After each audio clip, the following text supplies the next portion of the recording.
Hello, friends, and welcome back to another episode of the Juicebox Podcast.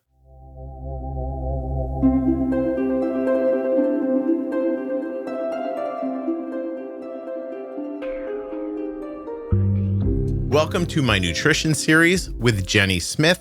Jenny and I are going to, in very clear and easy to understand ways, walk you from basic through intermediate and into advanced nutritional ideas. We're going to tie it all together with type 1 diabetes, talk about processed foods, and how you can share these simple concepts with the people in your life, whether it's your children, other adults, or even seniors. Besides being the person you've heard on the Bold Beginnings and Pro Tip series and so much more, Jennifer Smith is a person living with type 1 diabetes for over 35 years. She actually holds a bachelor's degree in human nutrition and biology from the University of Wisconsin. She's a registered and licensed dietitian, a certified diabetes educator. She's a trainer on all kinds of pumps and CGMs. She's my friend, and I think you're going to enjoy her thoughts on better eating. If this is your first time listening to the Juicebox Podcast and you'd like to hear more, download Apple Podcasts or Spotify, really any audio app at all. Look for the Juicebox Podcast and follow or subscribe. We put out new content every day that you'll enjoy. Want to learn more about your diabetes management? Go to juiceboxpodcast.com up in the menu and look for Bold Beginnings, the Diabetes Pro Tip series, and much more. This podcast is full of collections and series of information that will help you to live better with insulin. Nothing you hear on the Juicebox Podcast should be considered advice, medical or otherwise. Always consult a physician before making any changes to your healthcare plan. This episode of the Juicebox Podcast is sponsored by the twiist AID system powered by Tide Pool that features the twiist loop algorithm, which you can target to a glucose level as low as 87. Learn more at twiist.com/juicebox. That's twist with two eyes.com/juicebox. Get precision insulin delivery with a target range that you choose at twiist.com/juicebox. That's TWIIST.com/juicebox. Today's episode of the Juicebox Podcast is sponsored by the Eversense 365. You can experience the Eversense 365 CGM system for as low as $199 for a full year. Visit eversensecgm.com/juicebox for more details and eligibility. This episode of the Juicebox Podcast is sponsored by Medtronic Diabetes and their MiniMed 780G system, designed to help ease the burden of diabetes management. Imagine fewer worries about missed boluses or miscalculated carbs, thanks to meal detection technology and automatic correction doses. Learn more and get started today at medtronicdiabetes.com/juicebox. Jenny, we are back talking about everyone's favorite topic, nutrition. It's my favorite. Well, it's one of my favorites. I have many favorite topics, but nutrition. We're on to our second part here. We broke the first module up into 2 episodes, but the second module we're going to call Intermediate Nutrition. This is for ages 8 and up, teenagers, adults seeking to expand their knowledge. And again, I'm just going to let you talk. So you jump in. Absolutely. So I like how we've kind of broken these up, mainly because it gives a base to start with. That's my goal, is a base to start and then build on the base, right? So now that we understand those big macronutrients and kind of a general idea of why to eat all the different foods from vitamins, minerals, water, fiber kind of standpoint, a big question that always comes up when I get to talk to people is, okay, but I'm eating all of these things. Mm-hmm. Right? I'm eating all of the different food groups, and I need to understand, or I believe that they need to understand, how much of it do you need to take in, right? So just because you have, let's say, a balance, you don't maybe need 3 of the burgers and 4 salads. Mm-hmm. Does that make sense? It's like, yeah, great, I'm eating really good food, or maybe you're not eating great food, but it's quantity, I guess, is the baseline here, is how much is going in and how much is your body using, and where is that use going? Because there are 2 different reasons that we take in food. Do you know the 2 reasons? Oh boy, I'm going to say energy and so like Carbohydrates, energy, and then like building blocks, like nutritional building blocks. I definitely am not right about this. Am I close? I think you're kind of skirting. Okay. I don't have the words, maybe? Right. Yeah. Your explanation is kind of what I'm getting at. It's what we take in has kind of two purposes. Energy to kind of fuel everything that we need to do in a day, inclusive of adding exercise and all of that. But then the other piece, you said building blocks, and I think of it more as what's the baseline of what our body needs in order to just function if we seriously were just sitting on a couch all day long. Okay. And this is the big term. It's called BMR, or basal metabolic rate. Essentially, it's kind of how much our body just needs at rest in order to fuel, the lungs to do what they do and the heart to pump and, just structural basic changes, basic functions, right? All of the cells to turn over the right way, et cetera. So I think you had a gist of it. I'm halfway there. You're kind of there. Yes. By the way, the thing you were talking about a second ago about like, you need something that's good for you, but you can eat too much of it. You can also, I think, have too little, right? Like, so you could say like, oh, I have protein in my diet every day, but you might not, as an example. Like you might have some, but not enough. And correct. Yeah. Okay. All right. In fact, I think, eons ago, we got away from understanding the overall concept of balance, and we focused a lot on carbohydrates, right? What was that, like the 80s and 90s, if I'm remembering correctly? Carbohydrates were get away from fat. Fat is horrible. It's the evil thing. So let's eat carbohydrates. And so then we had all these foods that were very maximally processed, but they were carbohydrates. So they must be great for us. Yeah. You must see this argument online, right? Like somebody says, I think I'm going to try a lower carb diet. And it will only take 8 seconds for someone to say, your kids can't grow without carbs. And then I'm like, I think that everybody has a point and nobody understands it well enough to articulate it to each other. Do you feel like that when you watch that conversation? I do, absolutely. And I think as you were bringing up, you said, we might be eating, but we might not be eating enough of something. And you said protein. And if there is something that I think is, I guess it's under-explained, or the emphasis isn't quite in the right place, is that overall protein is something that I think a lot of people are coming to understand to focus on, especially those in the much lower carb world.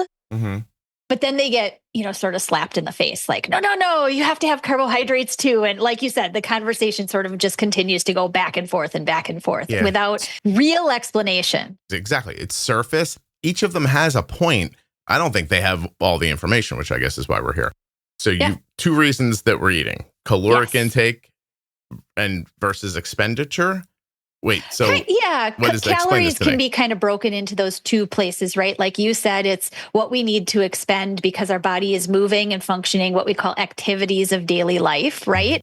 We have to get up and do the groceries or the laundry, or we have to get to work, or we want to exercise at the gym or whatever. That is extra on top of just that baseline, that BMR, basal metabolic rate, what our body needs to breathe, think, digest, etc. So when we take the food into our body, I think that's another place that is absolutely not taught, and I wish that it was, is when we put food in our mouth, like what ends up happening to it once it goes in? It turns into poop. But there's probably something else in between, you're saying? It's totally something that my second grader would have said. Well, Mom, we poop. I have to tell you, I think a lot of people just thought that. Like, I eat it and it comes out as poop. And then body does things. Right. I think we need to understand what's happening between mouth and poop, right? Right.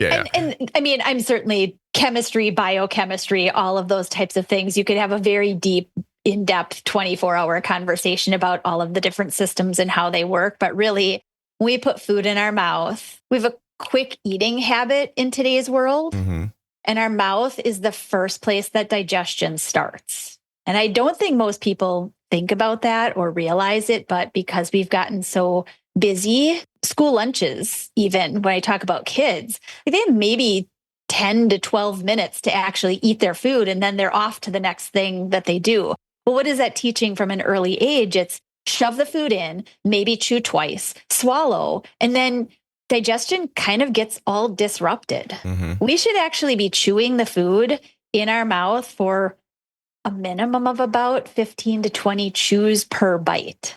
This is why my grandmother would say that all the time. Chew your food. Chew your food. Chew your food. And people And just said it besides to the me fact that constantly. she's probably worried that you're going to choke on them. She's like, this kid looks like an idiot. I think he's going to choke. Yeah.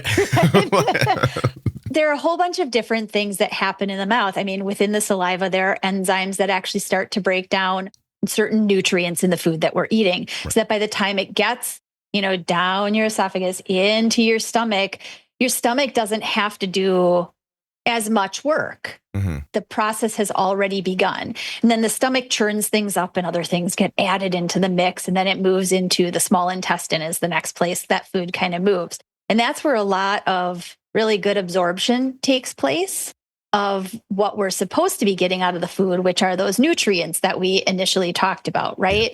Not only are we hoping to get the big nutrients, but we're also looking for those small ones, your vitamins, your minerals. Fiber is huge in your intestines. It helps to move things through or move things through clump with them. And then, as you said so lovely, it turns into poop and then we eliminate it. Hey, listen, if you're lucky, some people get constipated and then they don't feel good. And I wonder about this stuff all the time. I know about as much as I know, which is to say not a lot. I know how my body functions, right? Sure. I know that if I eat fewer processed things, You feel better? and the end result comes out nicer. I just want to say it like that. So that must mean that something in between is working more properly. Correct. Right? Yeah. Yes. There's a difference between dropping the kids off at the pool and throwing them out of the car and crying while it's happening. And I think that happens. Does everyone know the term drop the kids off at the pool for going poop? I've never Jen, heard you've that never heard one that one before. off? I mean, I made the association only because that's what we were talking Yeah, about. but no one's ever said to you, I got to go drop the kids off at the pool and then disappeared for 10 minutes? Nope. No? Okay. Have never, ever heard that. Now I've learned something. There you I go. don't know if you've learned anything valuable. What I'm saying is that, no kidding, there's a reason that there's 1,000 charts online that explain to you what your poop's supposed to look like. Correct. I think that there's a disconnect between what goes in our mouth and what comes out the other side, and more importantly, what happens in between. And that's 100%. really where the value is for you. So, yeah. I mean, the number of people that I get to talk to, and you probably have heard from or conversed with, within your online community, it really is. My question to a lot of people is always how are you going to the bathroom? Especially the women in pregnancy that I work with, right? Mhm. How are you going to the bathroom? And it's an odd kind of conversation to have when you think that you're here to talk about diabetes. But when we know that with type 1 diabetes, especially gut health is something that pushes us into sort of our immune health, mhm. right? Yeah. Then we also have to be very aware of, well, maybe what I'm putting in my mouth either isn't the right combination of things. It's not the right quantity of things to fuel my body or do what needs to be done. Or maybe it's not the right stuff for me. Or maybe I just need to clean up my intake because you know that about 70% of your immune function lies in your gut. Yes. That is a lot of your immune system function. I think that idea suffers from the idea that it sounds like hocus pocus to people. Do you know what I mean? Like my gut health. It sounds like a thing that got co-opted by some social media platform. And so you just think they're trying to sell you a probiotic. Today's episode is sponsored by Medtronic Diabetes, who is making life with diabetes easier with the MiniMed 780G system. The MiniMed 780G automated insulin delivery system anticipates, adjusts, and corrects every 5 minutes. Real-world results show people achieving up to 80% time in range with recommended settings without increasing lows. But of course, individual results may vary. The 780G works around the clock so you can focus on what matters. Have you heard about Medtronic's extended infusion set? It's the first and only infusion set labeled for up to a 7-day wear. This feature is repeatedly asked for, and Medtronic has delivered. 97% of people using the 780G reported that they could manage their diabetes without major disruptions of sleep. They felt more free to eat what they wanted, and they felt less stress with fewer alarms and alerts. You can't beat that. Learn more about how you can spend less time and effort managing your diabetes by visiting medtronicdiabetes.com/juicebox. The brand new twiist insulin pump offers peace of mind with unmatched personalization and allows you to target a glucose level as low as 87. There are more reasons why you might be interested in checking out Twiist, but just in case that one got you, twiist.com/juicebox. That's twist with 2 eyes.com/juicebox. You can target glucose levels between 87 and 180. It's completely up to you. In addition to precision insulin delivery that's made possible by Twiist's design, Twiist also offers you the ability to edit your carb entries even after you've bolused. This gives the Twiist Loop algorithm the best information to make its decisions with. And the Twiist Loop algorithm lives on the pump, so you don't have to stay next to your phone for it to do its job. Twiist is coming very soon. So if you'd like to learn more or get on the wait list, go to twiist.com/juicebox. That's twist with 2 eyes.com/juicebox. Links in the show notes, links at juiceboxpodcast.com. Very much. And I think along with it, which I hate the term, but I think in terms of explanation, it does explain a lot, is leaky gut, right? Yeah, right. It's a horrible way to explain any type of gut dysfunction because it really doesn't explain anything outside of like a leaky faucet kind of effect is what I always think of it like. But right, our digestive system is supposed to be a really nice, tight, allow this in, allow that to go out, really contain things and then poop out what's not supposed to be there, essentially. But we know that with diabetes, there is a lot of gut function testing research that has been done. And we know that there is some disrupted absorption and gut function in those who have especially type 1 diabetes. What it boils down to is finding the right foods, the better quality, nutrient dense types of things to put in. One, to make sure that you're not irritating your gut more than it might be. Yep. And to allow it to try to do what it's supposed to do for us, which is keep the good stuff being put into our body that's supposed to be there and getting rid of the stuff that's not supposed to be there. Yeah. And if this is boring you as you're listening, just eat real good food there. It's tough because you're trying to explain why. So I think that people don't understand, generally speaking, why that's important. I think there are some people who also don't understand, like, well, I'm buying food at the food store. Like, it's food. Yes. I'm eating food. Like, what do you want from me? And then, of course, the problem is that when you start talking about eating well, you start saying things to people like, eat fiber-rich foods, include some fermented foods like yogurt or sauerkraut, or, for your probiotics. And then people are like, oh, that doesn't taste like sour cream and onion potato chips. No, it's not going to. That doesn't sound like fun at all. And it goes back to what we talked about last time, which is that the manufacturing companies have gotten so good at tricking your taste buds, which then eventually tricks your brain into becoming, it's like an addiction. Yeah.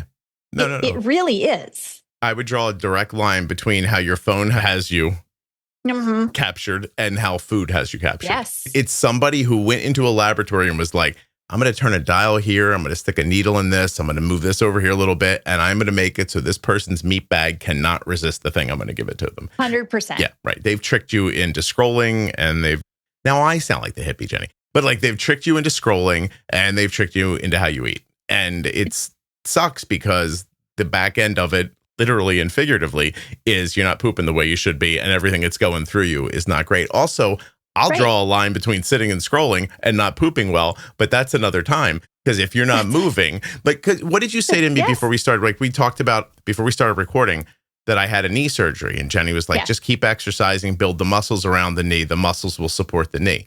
Those similar muscles, smooth muscles, are how that food gets through you and comes out the other side, right? So if you're painting your toilet, it might be because... Yes. No, that's 100% correct. It really is. I mean, and if you, as another consideration here in terms of gut health and overall caloric intake, what your body truly needs in general, and then where there is overage that's not really needed, at least not on an ongoing basis, it's apples are good for you. Broccoli is awesome for you. Spinach is fabulous for you, right? Like, but I guarantee you're not going to sit down to whatever those big buckets of salad greens are, and you're not going to eat the whole thing. Right? Yeah. Whereas you could probably sit down to that favorite bag of nacho cheese flavor, non-name branded chip that I won't say. They just came out with another color, by the way. What is it, blue or purple this time? I think it's green now. They have purple and blue and red, and there's orange, and I think there's a green one now. Anyway, go ahead. Anyway, you could sit down to that whole bag and you could finish it. And do you know what's propelling you to finish it? It's the trick that your brain has now received from your taste buds. Mm-hmm.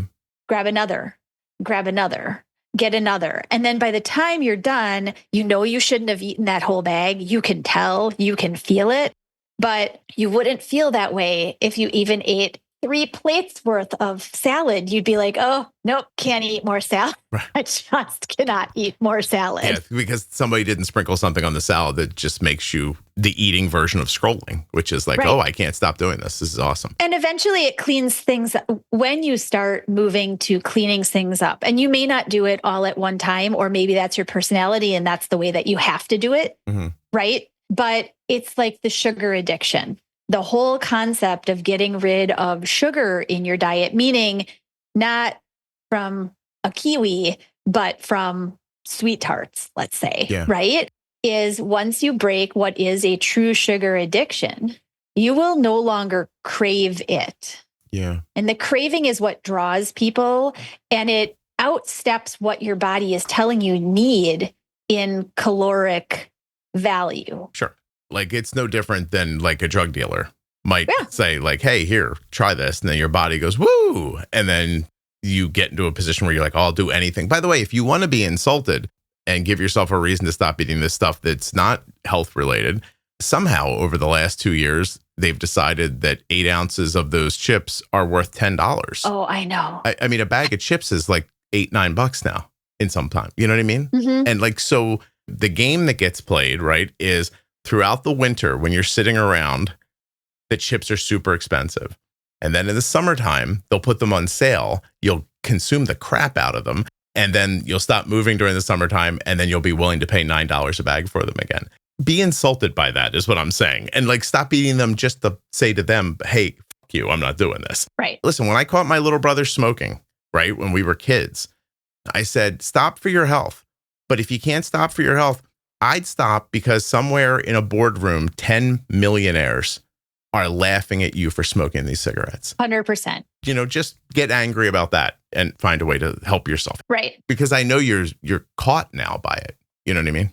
You are. And I think this also begs a little bit of a cleanup consideration too well, I'm not buying that name brand one anymore because I understand, gosh, the ingredients, I can't even read them. So now I'm going to go to the bag of chips that I can read the ingredients. They're organic and, they don't have yucky oils in them or whatever, but it's still a bag of chips. Yeah.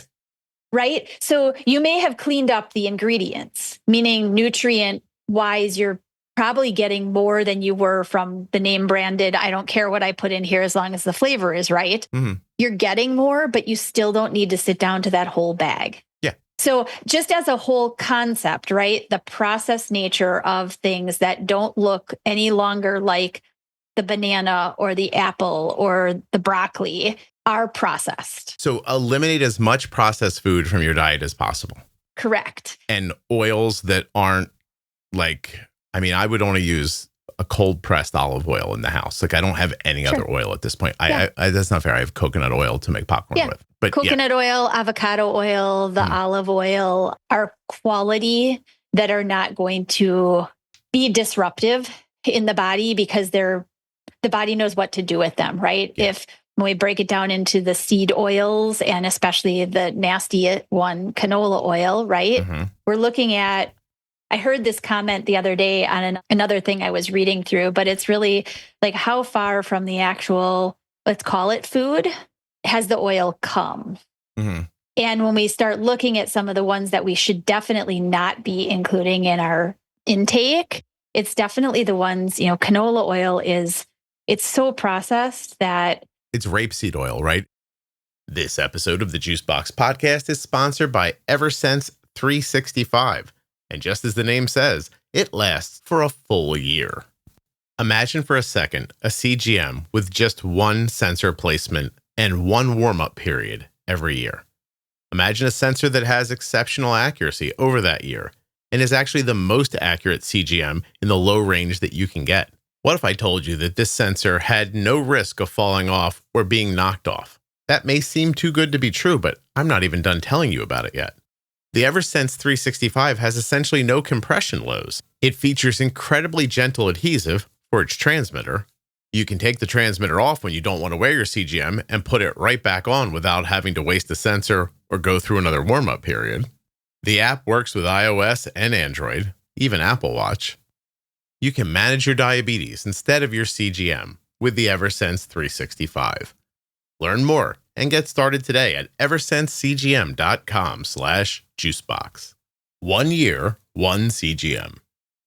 It is. It's rapeseed. And then what they do is they process it into this form that gets really like sticky and like goopy. Like you wouldn't even be able to pour it. It's gross. And then essentially what they do is they process that to make it more liquid. But what ends up happening at the end of that is it causes this now oil to become rancid. Well, we know what rancid is not something you eat, right? It's not something you could smell or be able to even put in your body. And then after that, what you end up having to do is process it further with a whole bunch of extra chemicals in order to get it palatable. You know, it's the reason that like when you go and you buy your coconut oil, like I buy a nice brand that you can definitely tell the differences in it, even jar to jar. Even olive oils, you can tell the difference. This is where the region is. Is it Spanish olives? Is it, Italian olive? Where did it come? And they all have that slight difference and nuance to it.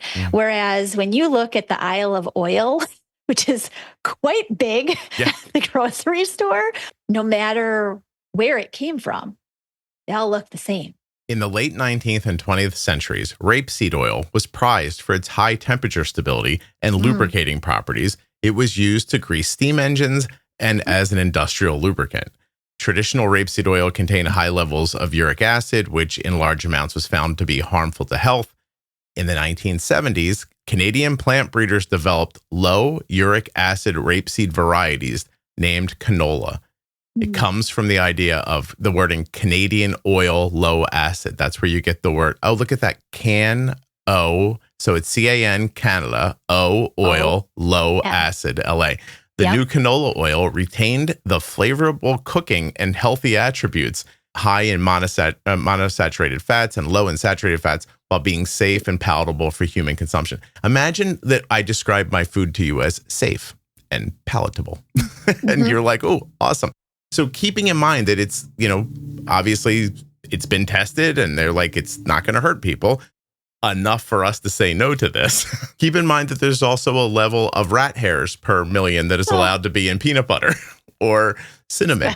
The action level of cinnamon is 11 rodent hairs per 50 grams. Ground allspice is allowed to have 1 rodent hair per 10 grams. Crushed oregano, 2 rodent hairs per 10 grams. And an average of 1 or more rodent hairs per 100 grams of peanut butter is allowed. So my point is that just because it's not going to kill you doesn't mean it's something you really super want. And we are doing this all day. Like just walk down the grocery store and look around and say, I'm not buying what Jenny's telling me to eat, right? Like we sprinkle a couple of bananas and an apple in the house and everything. And then what happens? Like sometimes people eat them and sometimes you toss them out. Nobody even touches them. Right. Or we'll oversteam some broccoli and throw it next to food and go, here, you should have some vegetables. But you're saying you should be eating from that. And we should maybe be going back to when I was a kid to like, when I went to school, I got this little bag. I remember clearly it being 1.34 ounces of potato chips.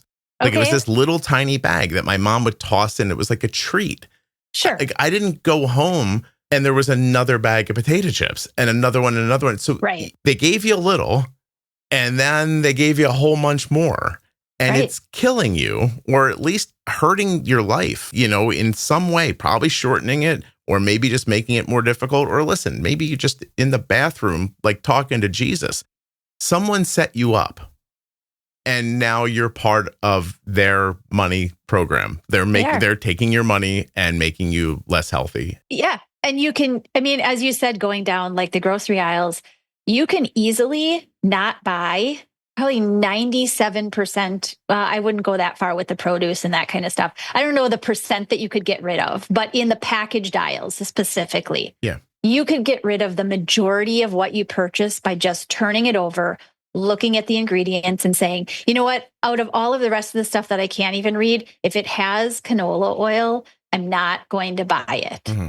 Yeah, right? Super simple. And if that transforms you into buying the stuff that's still a snack food, like another chip, but it's made with avocado oil or coconut oil, I would smile at you for at least making that transition right now. That's not without, as you brought up before, cost. You think a bag of the regular stuff is expensive. You look at the stuff that now doesn't have all of those things that are now big name made and so lower cost. You go to the other stuff and it's definitely more expensive. Right. So even in the case of like the tortilla chips that you brought up earlier, like there is a healthier version of tortilla chips you could buy, but they have to charge you more for it because not that many people are buying it because it doesn't taste like heroin on a potato chip. They have to charge more to make it. Like it's not as easily processed type of oil as you're going to get with, again, I'm using in a broad sense, canola oil or the likes of that. Right. So we have lower cost, not anywhere near nutrient quality food that contains these low cost ingredients. So even if that strikes you, well, goodness, like low cost ingredients, it sounds like you're being told to eat like out of a trough instead of eating at the table with, is that right? It's cheaper to make food in oil that also does a great job at lubricating steam engines, apparently, than it is to make it in, I said cold pressed olive oil earlier because, and trust me, I don't have all the details of this, but when they press the olives and turn it into oil, it would be easier to press it and while you heat it. But when you heat it, it actually physically changes the oil and it's not as healthy for you, which is why changes the chemical structure. I buy a cold pressed olive oil only. And if you've been listening to the podcast long enough, I've been on a journey, obviously. But the first place I made a change in my life was with oil. Like that was the first place I changed. I was like, I'm not going to eat anything that isn't cold pressed olive oil. And again, there's coconut oil in the house that we literally only use to make popcorn with. Sure. Right. And so I got rid of canola, vegetable, grapeseed, any other oil that was in the house that I thought, I used to think canola oil was super healthy because it didn't have as much, what was the fat that they told us was bad for us? Oh, it was low in saturated fats or something like that. It's saturated, right? Yeah. Okay. And so I was like, oh, well, that must be better. And I grew up in a time, like you and I talked about this earlier, I grew up in a time where my mom was like, butter, bad for you. I'm going to use whatever this grease is. Margarine, yeah. 100%. Her whole life, somebody told her that was better. So through the 80s and the 90s, what she thought, right? I became an adult and we had it in the house. And I said to my wife, I think butter is milk and salt. Maybe we should just go back to butter. And use it in the right portion. Yeah. Correct? Right. I mean, what we kind of like boil it down into is once you're paying closer attention to food versus what's pretending to be nutrient quality calories, right? You also start to see that how often you're hungry through the course of the day. So when we talk about how much should we eat, we should also look at how do we break that down through the course of the day. You might have a breakfast and a lunch and a dinner. And if it's really quality, especially as an adult, you probably shouldn't be hungry in between meal times, right? You shouldn't have this snack sort of habit. Kids being a little bit different. Oftentimes kids will, with just their metabolic turnover, and many kids are so busy these days with sport after activity, that they have a meal and then they need a little bit something in between. They have a meal and they need a little bit of something in between. And that may be fine as long as what you're putting in then is actually fueling their true need. And it's not just because everybody else is getting a snack at the same time. There's a really big difference following the herd versus paying attention to what your body needs. Also, when you're that active and that young, you could eat a rock and your body could take care of it. You know what I mean? Like, which you couldn't do. But I'm saying, like, you can put some pretty crappy stuff in you and it can look like it's going okay. I'm going to say something that, God, I hope nobody hears, but which is a weird way to start on the podcast. But my kid played baseball since he was 4, right up through college, right? So I know a lot of little boys who are now men. And I met a lot of men who are now older men. And if you want to see a group of people go to pot fast, it's formerly active people because they were covering for a lot of their eating sins by how freaking active they were. And the minute that the activity went away, and they were left with their eating style habits. Yeah. Mm-hmm. And their habits. Right. And the crack cocaine like drawl of those chips and candy and any other thing that they would easily throw in their mouth for energy while we're playing or something like that. Those people degrade quickly. It's interesting how old they look all of a sudden. Correct. Yeah, in their mid to late 20s. And it's the reason, no, I mean, it leads to a good, even from a childhood perspective of metabolism, we have a very high incidence in this day and age of kids who are given way too much caloric value, right? And I shouldn't say value or value in terms of intake. They're Quantity. taking in too much. Even if they're active, if you look at a general population of kids on a sports field or whatever, you would expect that because they're athletes, that none of them should be over the healthy weight that they should be at, right? That's not the case anymore. Right. There are active kids who are out eating their activity and their body weight shows it. Yeah, that's an insane idea. Like for a little kid who sleeps, gets up, goes to school, moves around at school, comes home, goes right to a practice, blah, blah, and they're still a surplus, I guess, of calories. Correct. Unless you have a real medical issue. Like that should be able to say to you, like, wow, like we're eating too much. Like there's calorically, it's just too much happening. And it could also be the way that their body is using the calories. Maybe the calorie value isn't wrong, but maybe it's where the calories are coming from. So many favorite shopping place that most people have in their neighborhood and will go to now has another very favorite coffee shop housed right inside of this store, right? The lines that are at this place where you can get coffee and treat types of things, it always astounds me as I come in, the line there to get something and then walk around with a drink or a snack while you're shopping. Yeah. To me, it's just very interesting. Again, having grown up kind of within the range of where you did. Yeah, it's part of the experience now. Like I'm out, it's a Saturday or whatever, and I'm going to wander around with my drink. You won't say it, but there's a Dunkin' Donuts in my grocery store. Yeah, so. Yeah. Well, I was going to say Starbucks. Starbucks is in mine. Sorry, my grocery store is not as fancy as yours, but I take your point. Like we're eating while we're shopping for food. Well, or other things. Like, why would you need to eat while you're shopping for underwear or socks or like housewares? I don't understand what I was going to with this is the number of kids who are also walking around with drinks that are well over the size that they should be. Yeah. There's no value in the calories that they're taking in there. Liquid calories are not the way to go. Drink water. Yeah. I was at the store the other day picking up a couple of items, and I was going to my car, and there was an older woman loading heavy stuff into her car. And she was in her mid to late 60s. She was overweight and she was struggling with what she was doing. So I stopped to help her, and I moved 2 cases of bottled water into the back of her vehicle, and then an amount of Coca-Cola that I think I can't explain to you how much she had. It was so much. And different versions. She had cans. She had 2-liter bottles. She had little 16 ounces. She's got herself set up for in any walk of her life, she can have a Coke in her hand. Yeah. Jumping in the car, I'll get one in a bottle. Around the house, but don't want it to be flat, I'll work from the can. Want to cut back on cost? We're going to drink a bunch of it all at once. I'll open up a 2-liter. She's got I don't know, heroin that she could smoke, some that she can inject, some that she could blah, blah, blah. And I was like, oh gosh.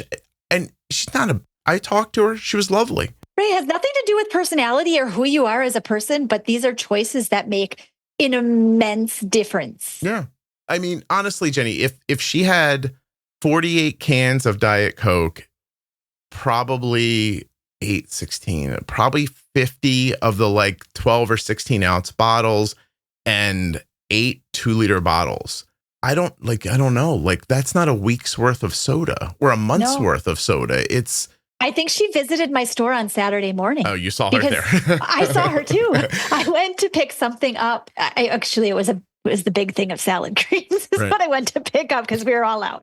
So anyway, I went after yoga, and the woman in front of me, she must have been literally the same woman, probably about the same age. She had in her basket several bags of the chips that we were describing before, Right. and then lining the outside and underneath her cart were I think it was the 8 packs of the bottles of Coke and Dr. Pepper. And the woman checking her out just came around and scanned them all. She didn't even want her taking them off because there were so many of them. And I was like, again, what are you doing? And in 1978, when I was 7, I had a soda once in a while, but it wasn't as available as it was. No. And this is my point. Like, this is where commerce has gotten in the way of your health because they got you hooked on it. And now they're giving you an unending supply of it, and it's affordable to you. Obviously, I mean, she didn't have trouble paying for it, so like she can afford it. It's hers, like, etc. Right. And listen, if that's what you want to do, I'm not stopping you. I'm also not like a holier than thou person, and I'll tell you too that I understand the flavor profile having a hold of you, and it is only in the last 2 years, and I'm happy to say, like, from using a GLP medication to lose weight, that also impacts the kick you get from flavor. Yeah. And I'm not lying. Like, it was really helpful to have something jump into my brain and go, hey, you're not going to enjoy this as much. Sure. I almost feel like a heroin user who's on Suboxone. Like, isn't that like the medication they give you, like, so that like you don't. I don't know. You're up on that. I'm not. No, I know you looked up more information.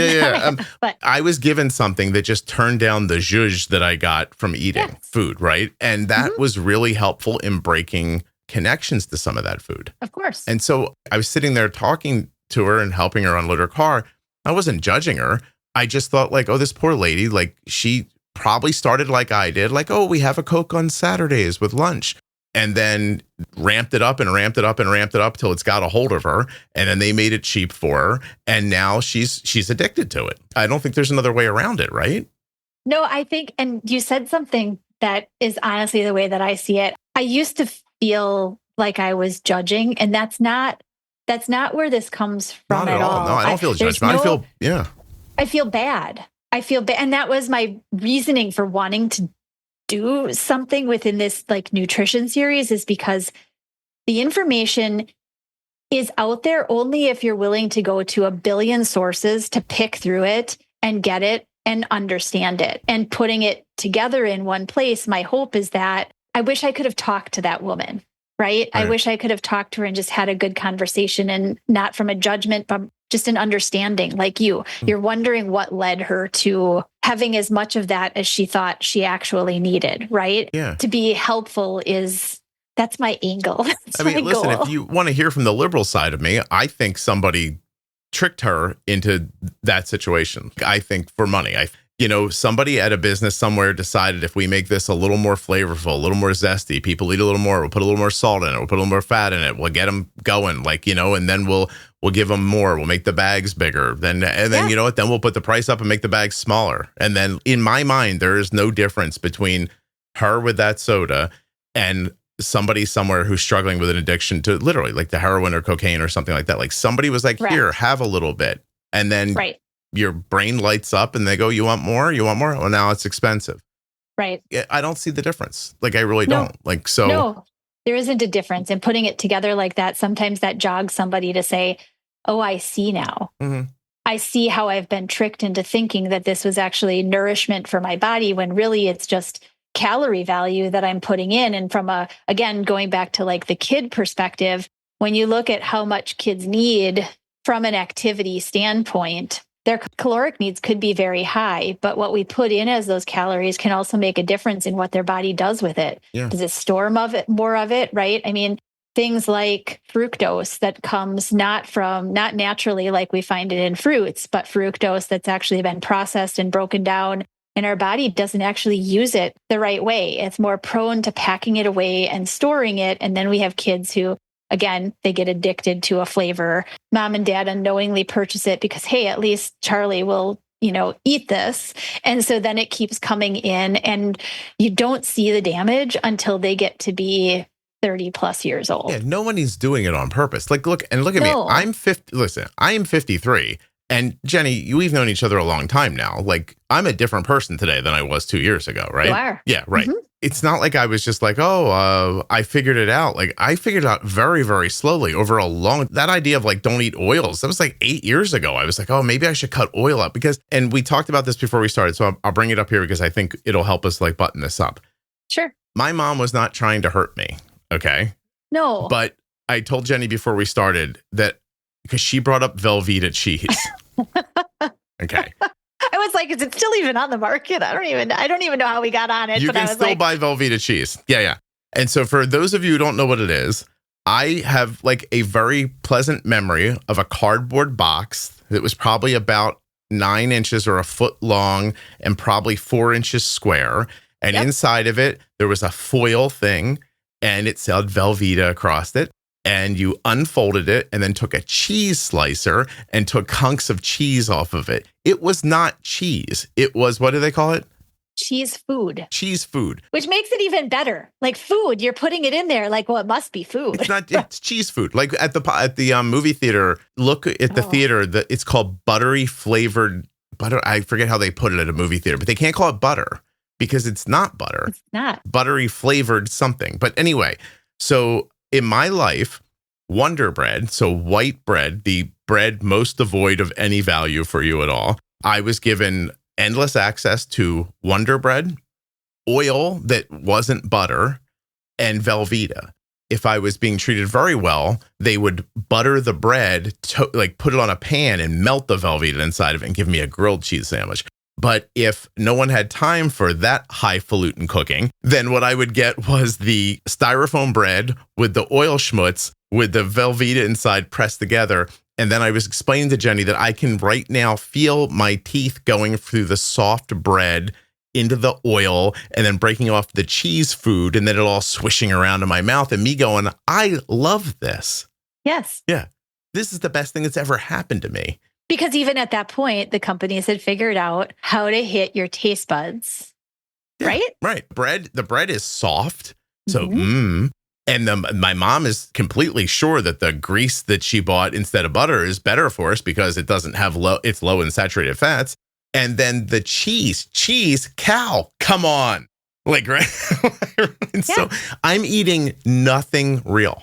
Correct. And I'm telling you, it me up. Yeah. I am not a person who pooped great as a person, like for life. I was holding weight, even though I wasn't taking in a bunch of food. Like, right.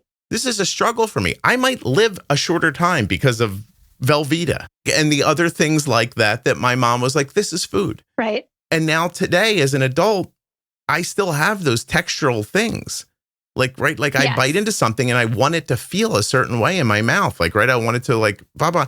And I'm telling you, God bless the good people at Novo Nordisk and Eli Lilly, because I don't know what's in that juice. But it has done something to change your brain to think, well, now broccoli. My brain, it changed my whole life. Seriously, like I'm going to live longer because of that. I'm sure I'm going to grow a tail 10 years from now and it'll actually say like Ozempic on it or something like that. Like, but it'll be like a marketing ploy. But I'll tell you, I mean, what am I going to do, Jenny? But right now you feel better. You can make better choices and you almost have, not that this is about those meds, but over and over, I hear the ability to choose wiser because the sound that comes, the inviting, I guess, they call it nature, food noise. Yeah. Food voice, right? It's not there for like, you can bypass that Starbucks now and just do your trip at whatever shopping center you're at because you're not encouraged any longer to grab something without really desiring it. If you gave me a Velveeta sandwich right now, I'd be like, is this a joke? And I would drop it in the garbage. But, and it's not my point, by the way. If you're eating Velveeta, I understand. Well, my point is this. Now is the time. Like if you're the parents of young kids or you're, a younger person listening to this, like you don't need to be me when you're 50. Like you could end up being Jenny, who somebody gave like, I don't know, Jenny eats flowers or something. I don't know what she does, but I'm looking at her right now. She looks like she's 12 years old and you look like you could run across the country if you decided to. Like if you just grabbed your shoes and a coat, you'd be like, hey, I think I could just run to California now. I'll just be Forrest Gump. Yeah. Oh, no, I 1,000,000% believe you could do that, by the way.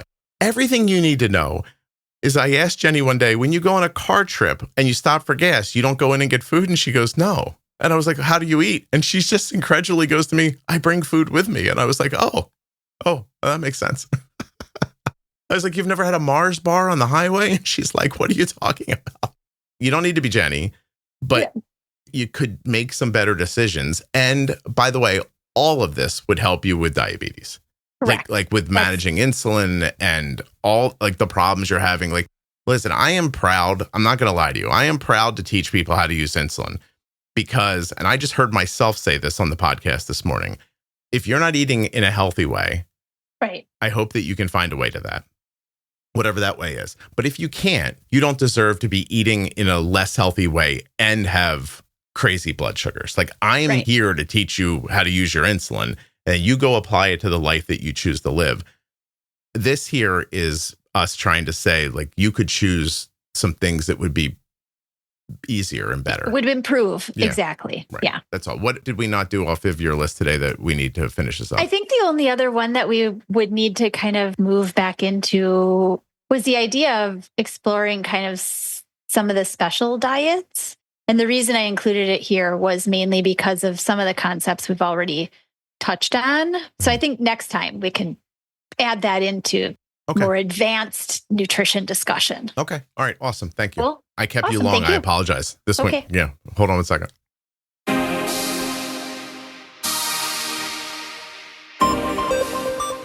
The podcast episode that you just enjoyed was sponsored by Eversense CGM. They make the Eversense 365. That thing lasts a whole year. One insertion every year? Come on. You probably feel like I'm messing with you, but I'm not. EversenseCGM.com/juicebox. Thanks for tuning in today, and thanks to Medtronic Diabetes for sponsoring this episode. We've been talking about Medtronic's MiniMed 780G system today, an automated insulin delivery system that helps make diabetes management easier day and night. Whether it's their meal detection technology or the Medtronic extended infusion set, it all comes together to simplify life with diabetes. Go find out more at my link, medtronicdiabetes.com/juicebox. The episode you just enjoyed was sponsored by the twiist AID system powered by Tidepool. If you want a commercially available insulin pump with twiist lube that offers unmatched personalization and precision for peace of mind, you want twiist. twiist.com/juicebox. Hey, thanks for listening all the way to the end. I really appreciate your loyalty and listenership. Thank you so much for listening. I'll be back very soon with another episode of the Juicebox Podcast. My Diabetes Pro Tip series is about cutting through the clutter of diabetes management to give you the straightforward, practical insights that truly make a difference. This series is all about mastering the fundamentals, whether it's the basics of insulin, dosing adjustments, or everyday management strategies that will empower you to take control. I'm joined by Jenny Smith, who is a diabetes educator with over 35 years of personal experience, and we break down complex concepts into simple, actionable tips. The Diabetes Pro Tip series runs between episode 1000 and 1025 in your podcast player, or you can listen to it at juiceboxpodcast.com by going up into the menu. The episode you just heard was professionally edited by Wrong Way Recording, wrongwayrecording.com.